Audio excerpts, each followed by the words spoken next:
আপনি কতদিন ধরে এই কাজ করছেন? এটা আমাদের যখন থাকা, যখন মারা গেছে তখন আমরা যখন বা করাইয়া হচ্ছে ছোট থাকিয়া, তখন থেকেই আমরা এটা কমসে কম 40 বছর থেকে করি। 40 বছর? অনেক বছরের অভিজ্ঞতা। বয়স আমার বর্তমান 56 বছর। আপনি যখন প্রথম শুরু করেন তখন আপনার বয়স কত ছিল?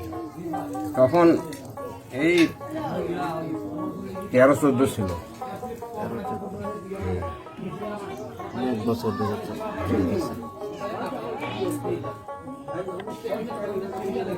সুন্দর নিখুঁত হাতে কাজ করছেন।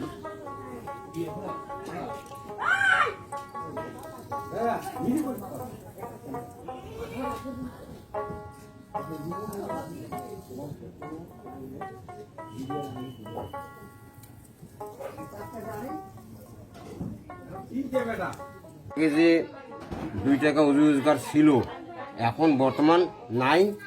বর্তমান ওই আর কি হাতে ধরে যে পেটে খাবো শিশুকে চলে না, তারপরও আমাদের ঋণ ধাক্কা হয়, সুদের টাকাও পাই না। আমাদের খুব কষ্টভাবে দিন কাটছে, দিন খুব কষ্টভাবে কাটাচ্ছে। আমাদের বাপের জমি জমা নাই, তাহলে হাতের ওপর দিন আমরা খুবই কষ্টে কাটাচ্ছি। আপনি প্রতিদিন প্রায় গড়ে কতগুলো বানান এরকম হাড়ি?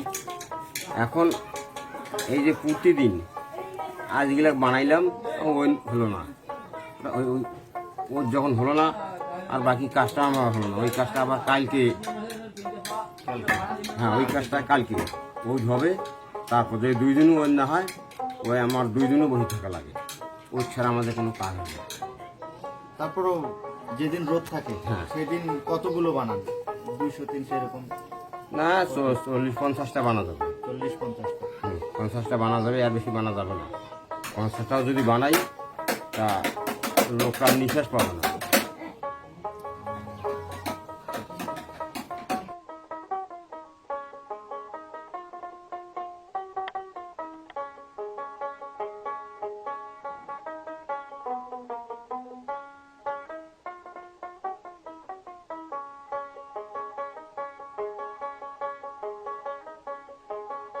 আচ্ছা, আপনি কতদিন ধরে এই মৃৎশিল্পের সাথে জড়িত এই কাজ নিয়ে?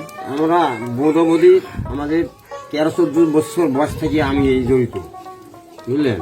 এখন যখন জড়িত হওয়ার পর বিদ্যা শিখিলাম, শিখার পর এমন কোনো কাজ আমাদের মাটির কাজ বাকি নেই, সব করি। বা আর্ট বানাই, এবং যখন গুড়ির হাড়ি ছিল গুড়ির হাড়ি বানাছিলাম, এবং বড় বড় ফুলের টপ, ফুলদানিগুলা এগুলোও বানাই, মাটির খেলনা, আর এগুলো এই হাড়ি পাতিলগুলো বানাই, এগুলো করি। দিন দিন তো এই শিল্প প্রায় মৃত্যু মানে আমাদের কবর। আমাদের আর ব্যবসা আমাদের নাই। যা বর্তমান 25,000 টাকা কে আর হাতে নাই, তার কোনো ব্যবসা নাই। এই পরিস্থিতি। মাটি কিনতে হয়, মাটি সব করতে হয়, খালি ওই টিউবওয়েলে পানি কোনা বাদ দিয়ে সব আমাদের কিনে। আমাদের ব্যবসায় একবারও অধোনগতি। এখন প্লাস্টিকের কারণে দেখা যায় যে প্লাস্টিক ব্যবহার করে আমাদের প্লাস্টিক, ওই আর সিলভার, এগুলো আমাদের কবর দিচ্ছে, এগুলো আমাদের কবর দিচ্ছে। আপনি এটা কি বানাইছেন? এটা ডাইস বানাচ্ছি, পিঠা বানান। কতদিন থেকে এই কাজগুলো করেন? কাজগুলো তো আমরা যুগ ভরা করেছি। মানে আপনার যখন জ্ঞান হয়েছে তারপর থেকে অনেক দিন। কি কি বানান? এই যে পাতিল, বাটনা ভর্তা করা, মাছ ভাষা বানাই, হাঁড়ি, কাঠুরে,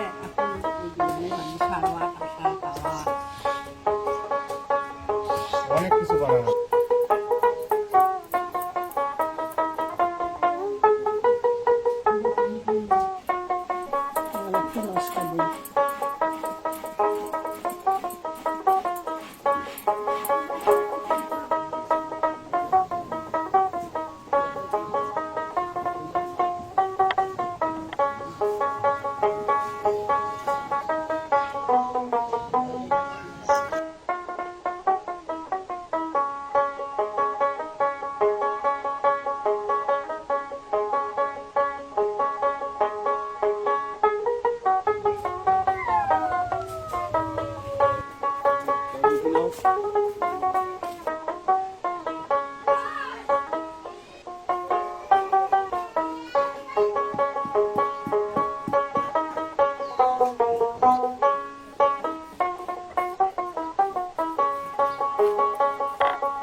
কি তৈরি করেন আপনি? এই যে হাড়ি পাতিল করি, কাঠুয়া বানাই, তো মেলা কিছু তৈরি করি। আচ্ছা। এগুলো কি মানে যে মারলেন যে দেখলাম, হ্যাঁ, কিভাবে করেন শুরু থেকেই? শুরু থেকে কাঁচা মাটি, একটা নরম মাটি দিয়ে আমি এই ছোট ছোট করে বানাইলে পরবর্তীতে ওই দিয়ে ডাট করি, শক্ত হলে আর কি ডাঙ্গে ডাঙ্গে বড় করি। বড় করেন হ্যাঁ, পাতিল? পাতিল, এই তো পাতিল। পাতিল তৈরি করেন? এই হ্যাঁ, পাতিল এই পাতিল। অনেক সুন্দর হ্যাঁ, মাটির তৈরি। এগুলো নস্কা করার মতো যন্ত্র আছে। যন্ত্রগুলো তো একটা জিনিস খেয়াল করবেন আপনারা, যে আমরা বর্তমানে হুম, ভাত যদি রান্না করে খাই হ্যাঁ, কোনো অ্যালুমিনিয়াম বা রাইস কুকারে, হ্যাঁ, এই মাটির হাঁড়িতে যখন ভাত রান্না করবেন, এই ভাতটা খেতে অনেক স্বাদ পাওয়া সুন্দর যায়, লাগে। হ্যাঁ, অনেক স্বাদ পাওয়া যায়। কিন্তু বর্তমানে যে অ্যালুমিনিয়াম বা মাটি রাইস কুকার আছে, হ্যাঁ, হ্যাঁ, সেটাতে কিন্তু সেই স্বাদটা পাওয়া যায় না। না, মাটির হাড়ির মতো স্বাদ হয় না। মাটির গন্ধই আলাদা, হ্যাঁ, অন্যরকম। হ্যাঁ কি করলেন?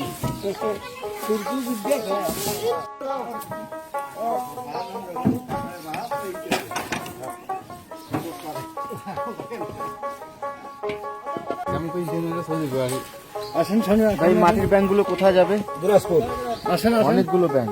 ব্যাংক সবগুলো দিনাজপুরে পাইকারি দেবো, পাইকারি? সব পাইকারি দেবে। এগুলো মূল্য কিরকম? এগুলো 25 টাকা রেট দেই। 25 টাকা রেট। অনেক ভালো মাটির তৈরি, মাটির ব্যাংক। তাছাড়া আমার তো এইভাবে শেষ করেছেন, নিয়ে যাচ্ছে প্লাস্টিক ব্যাগে থইছেন, চাকখান ঘুরান, এরা দেখিয়ে তোমরা ফুলদানি বানাইছেন কাগজের। এই প্লাস্টিকের কারণে আমাদের আজকে অধপতন, বিলুপ্তির পথে। এই গাড়ি ভাড়া পয়সাও হয় না, বুঝছেন? কি করবেন? কপালও না দিয়ে অতি হামাক চলি নেবে। শোনো, এই মাটিগুলো কোথা থেকে নিয়ে আসলেন? হ্যাঁ, কুমারগাড়ি দক্ষিণে, কুমারগাড়ি দক্ষিণে। এখান থেকে 2 কিলো।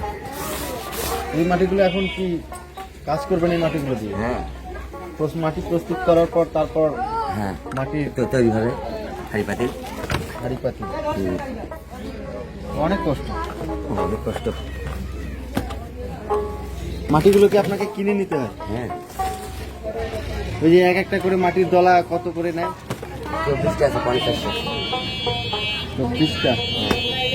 375।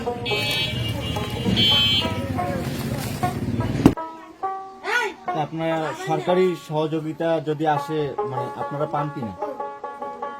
যেগুলো সরকারি সহযোগিতা আসে, কি এমন আসে, ওই যে ইলিশ স্লিপ 2 কেজি চাউল 10 কেজি এগুলো দেয়, এই বছরে 2-4 বার আসে, আর তো আর আসে না।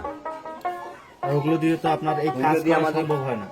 ক্ষুদা মেটে, এগুলো দিয়ে আমাদের ক্ষুদা মেটে না। আপনারা কাজ করে খেতে চান, এই শিল্পটাকে টিকিয়ে রাখতে চান, দেখিয়ে রাখতে গেলে আমাদের 1 নম্বরে অর্থ দরকার। অর্থ দরকার।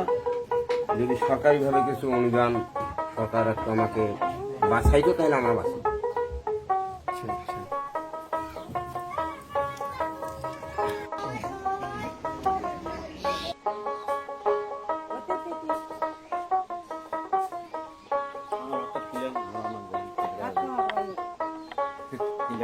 হাত